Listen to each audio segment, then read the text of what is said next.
बंधुगण एक आंचलिक दल भाव में विजु जनता दल सभ्य संग्रह कार्य को सबुबले गुरुत्व दे आसी मर्म आम चलित वर्ष आसंता काली ठारू पुण्यात्मा उत्कलमणि गोपबंधु दास को जयंती दिवस यही पवित्र दिन ठारू आमर सभ्य संग्रह अभियान कार्यक्रम को शुभारंभ करूँ। आसंता काली दिन 11टा समय आम दलर सभापति श्रीयुक्त नवीन पट्टनायक महोदय ये कार्यक्रम शुभारंभ करेंगे शंख भवन रे एवं एक कार्यक्रम रही बहु नेतृवृंद एवं आमर कर्मी भाई माने समस्त ये उपस्थित हेबे एवं एथि सहित समग्र राज्य रे सबु जिलार सदर महकुमा निर्वाचन मंडली गुड़िकरे ये कार्यक्रम सभ्य संग्रह अभियान कार्यक्रम साइमल्टेनियसली आरंभ करा एवं ऑनलाइन जोगे समस्ते जोड़ी हेबे एवं सेठारे मध्य जिला स्तर रे आम जिलार नेतृवृंद विधायक माने सांसद दल जिला सभापति छात्र युव नेता माने महिला नेतृवृंद एवं जो माने सब प्रतिनिधि अछंती से माने समस्त सेठी उपस्थित रहिबे ये कार्यक्रम को मध्य आरंभ करिवे एवं परवर्ती पर्याय रे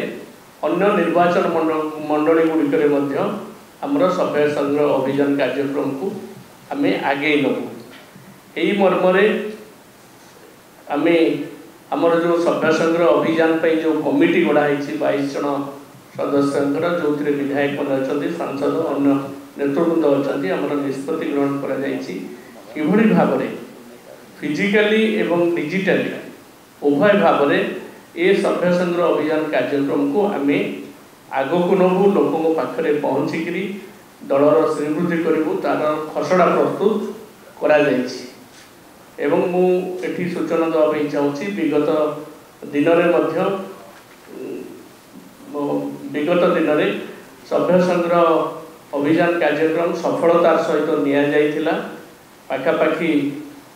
प्राइमरी मेंबर 20 पाखापाखि छुईला एवं एक्टिव मेंबर पाखापाखि 3,40,50,000 एक्टिव मेंबर होते से भाव में आमर कार्यक्रम रही छात्र युवक वर्ग को एथर फोकस रे रखा से सभ्य संग्रह अभियान आगधाड़ी रही कार्यक्रम को आगे ने